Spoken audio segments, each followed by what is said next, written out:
My mom sat with me as I explained to my doctor that for the past 2 months, whenever I had tried to eat something, an immediate stabbing pain in my stomach would have me rushing to the washroom. Not being able to eat, I was quickly losing weight and barely making it to school. The anxieties of being 13 and being bullied at school, and the stress of coping with my parents' divorce and the death of my grandfather were affecting my health. But my doctor believed something more was going on.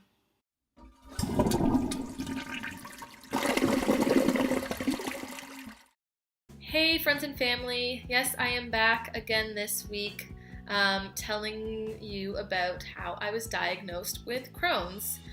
Before I get started, I first want to say thank you everyone for following, who has followed already, and watching my video and all of the feedback and support so far. It's only been a week, and I already feel like this was the right decision in starting these videos, so thank you all for making me feel that way.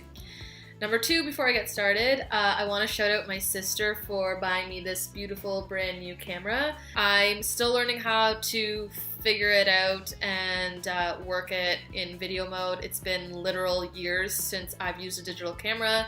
I need a tripod, all of this stuff, so hopefully next week I have it all set up and I'm not just using photo booth to film these videos.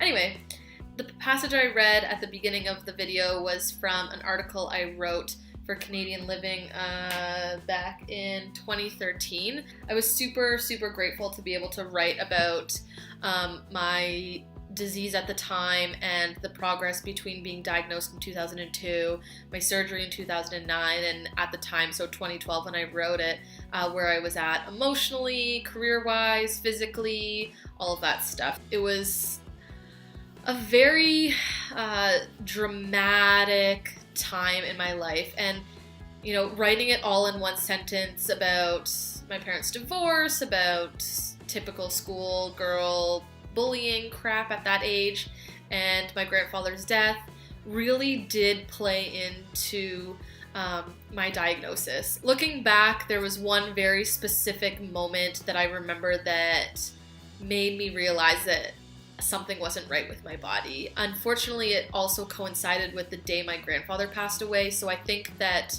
a lot of the confusion about what was going on with my health was played down by this huge anxiety and stress and sadness going on in my life at the time. I remember super clearly, it was the summer, it was August 2nd, 2002, and I was volunteering at the local newspaper in Beaton, Ontario, and I hadn't been feeling well that week, but especially that day, something was really off with my stomach. I felt really nauseous that morning, but still my grandmother drove me to my volunteer place at the newspaper, and I made it, I think, an hour into the day and realized, nope, I need to go home. I feel like I'm gonna throw up.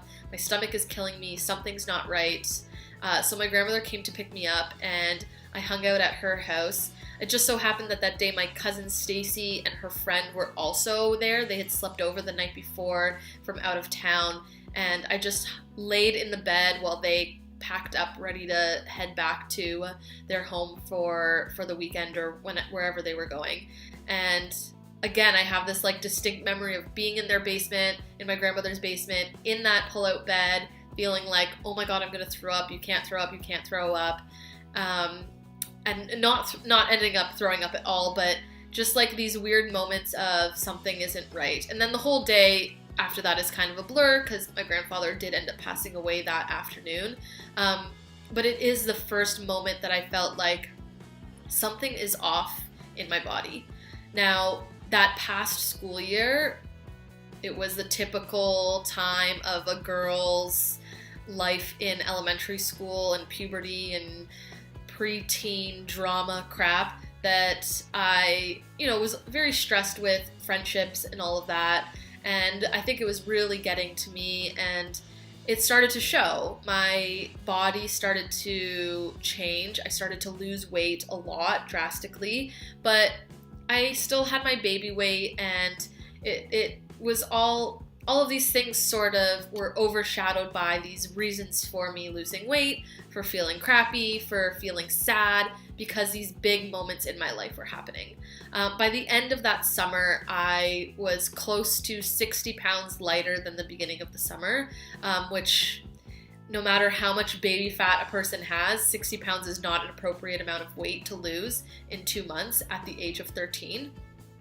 And so we went to my family doctor at the beginning of the school year and explained, all of the pains that I was feeling, these like horrible stabbing pains in my lower abdomen, generally as immediate as taking 2 bites I was of dinner or any meal. I was feeling ill, going to the bathroom, immediate diarrhea, and it just it didn't make sense. I love food.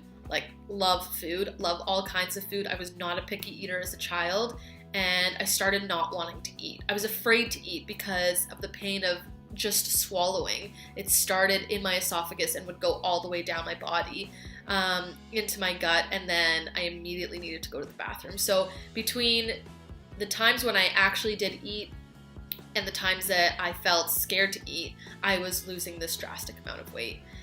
So I went to the specialist, and he immediately got me to do an x-ray, an ultrasound, and a barium swallow, which, let me tell you, is the most disgusting thing that you can ever have to do.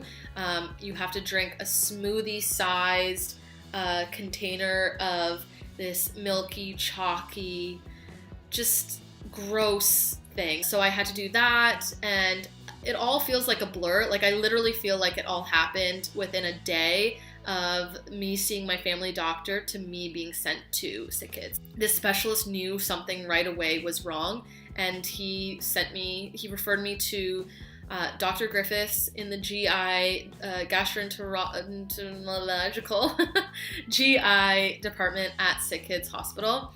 October and November really were truly a blur to me. Not that most people remember in that great detail their grade 8 year after this many years, 15 years later. So I can't say that that would be a surprise to many people, but seeing as it was such a significant time in my life, it literally was a blur because I was at the doctor's what felt like every other week, changing my medication doses, upping my medication on a regular basis because things just weren't working. What we started to figure out was that I was diagnosed far too late in the progression of my disease. By December, the beginning of December, I caught the flu, which probably wasn't really truly the flu at that time, but more so a massive flare-up that just completely took over my body. I was staying home from school almost every day. If I could make it to school, it was only for half the day, and then I felt like I needed to come home. I was in the washroom probably every half an hour to an hour, whether it be at school or at home. And so I just sort of gave up on even going to school at that point. It was a couple weeks into December, and I remember going to the washroom. I was staying home from school, and I went to the bathroom, and I felt something was not right.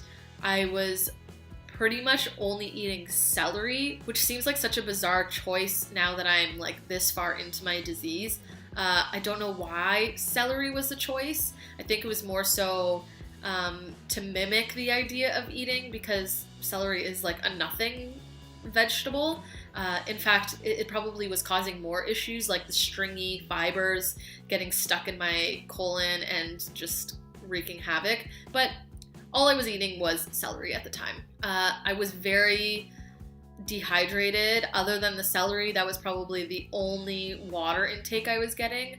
I don't remember drinking a lot of water, and on that specific day, because of that, I fainted. I passed out in my bathroom. I smacked my chin on the toilet, the top of the toilet, and who knows how long I was passed out. It was probably half a second, really. But I was home alone, and I just started freaking out. I was scared. I remember having enough energy to get back into my bedroom and sort of collapse on my bed. but I knew that something wasn't right.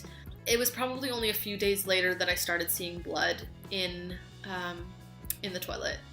I was going to the bathroom on a very regular basis, but I wasn't eating anything, so the only thing that was coming out at that point was actual blood.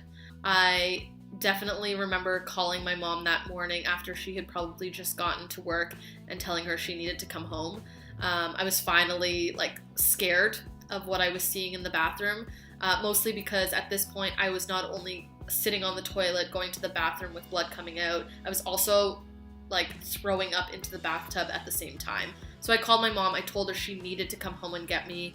I guess I explained what was going on over the phone, because when my mom came to pick me up, she said she had already talked to the doctors and that we were on our way to Sick Kids. I remember waking up and in between sort of moments of passing out and the doctors poking me in every place they possibly could with a needle, trying to find a vein. But at that point I was so incredibly dehydrated that they had to go into my foot to find a vein just to get fluids into me. Later on, I found out from the doctors that I was so dehydrated that even 10 minutes later arriving at the hospital would have possibly meant the end of my life, which I've said to a lot of people and is definitely a scary thing to think about, but I try not to dwell on it because I'm 28 sitting here talking to you out there, and I am alive. I owe it all to Sick Kids for being alive and being able to talk to you about my story because they are miracle workers. About a week and a half into my stay, my doctors finally decided to put me on a medication called Remicade, which literally saved my life, because a day later I was able to have my first sip of soup, which, hospital food isn't the greatest, but it was literally the best sip of soup I've ever had in my life after not eating food for pretty much an entire month. No more blood in my stool, which was the key indication that I was finally allowed to go home. My mom tells a story that she knew I was feeling better because one morning I woke up in the hospital and turned to her and said, "I smell, I need to shower, get me out of this bed." It finally hit me what had happened that moment when I got out of the bathtub. It was my first time. Sorry, I need to go to the washroom.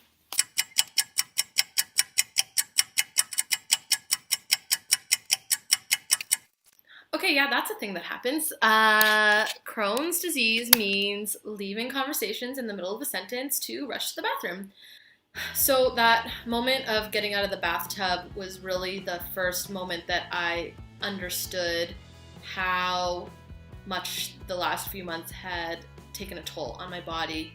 I was getting out of the bathtub with the help of my mom and my Zia, and I finally had the chance to look in a mirror and see what I had looked like. And I think I was maybe 100 pounds. I think actually less than that at that point. All I could see was bone, and I'm not a person that you can see bone on. Looking into the mirror and being able to see my rib cage, my cheeks sunken in, just every single point of my body was really pretty scary. It was a moment of understanding that this disease has a massive impact on my life, and it's something that I'm really going to have to battle against for the rest of my life. Understanding that at 13 years old makes you grow up really quickly, and that's what I had to do. I don't want to end this video off on such a sad tone, because I have learned to live with this disease. I've learned how to not allow this disease to dictate my life. There are a lot of things that I have to do differently. There are a lot of moments in my life that I had to skip, especially in my teen years. But honestly, at this point, I don't think I'd be the person that I am today without all of those moments. I've come to terms with this disease and it being my sort of companion through the rest of my life. It's a journey that I've learned a lot from, and I continue to learn a lot from. And I'm just sort of happy that I'm getting to finally share it and explain it with new people and people that I've known for a very long time who I haven't necessarily shared all of these details with. Again, I want to thank everyone for tuning in. I've already planned out the next few weeks' videos, and next week will be me ranting about my love-hate relationship with public washrooms. So it won't be as long as the last two videos. It'll be a lighter tone, and we're really going to dig into the issue of poop. So I hope you continue to stay tuned with my videos. And again, I thank you so much for all of your support so far, and all of the support that I will have in the future from all of you. So thank you, friends and family, and I will see you again next week.